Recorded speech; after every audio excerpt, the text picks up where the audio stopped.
Здраво, деца! Слушнете го денешниот возбудлив расказ. Учениците од петто одделение напорно тренираа и со нетрпение ги очекуваа државните спортски надпревари. Сите го даваа најдоброто од себе. И на завршната церемонија можеа да се видат блескавите лица на тие кои добија награда. Стојан трчаше како шампион. Замислете, ако тој почнеше добро, да трчаше најбрзо, да ги поминеше сите други и токму пред целта да седнеше настрана и да се откажеше. Незамисливо. Оној кој почнува добро, треба да трча добро и да го задржи темпото. Тоа важи и за секого кој живее со Исус. Важно е со вера да се почне живот со Исус, но потоа зависи од тоа како трчаме и колку сме истрајни. Исус ни помага и можам да видам како го направил тоа со Стефан.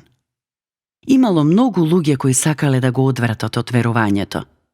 Во Библијата пишува дека тие луѓе дошле и почнале расправија, но Стефан не учествувал во расправијата.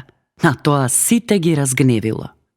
Тие почнале насекаде да шират грди лаги во врска со Стефан, човек кој верувал во Бог и им помагал на сиромашните луѓе.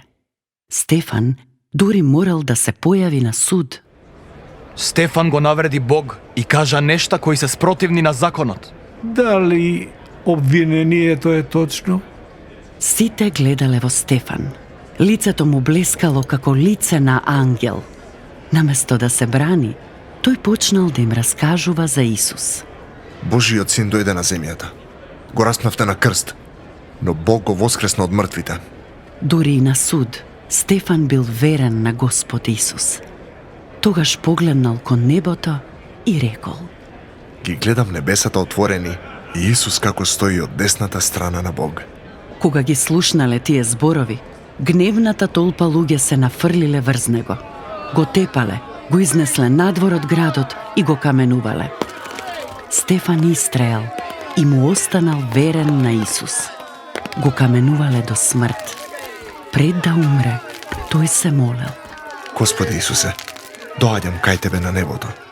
Прости им ги гревовите. Патот до целта бил тежок, но Стефан останал верен. А за тоа Исус му дал круна на славата.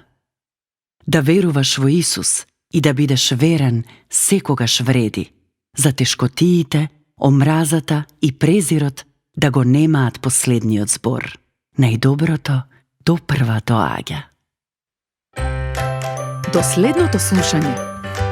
Ако сакаш да не контактираш или ако имаш прашање, пиши ни на radio7kids@gmail.com. Чао!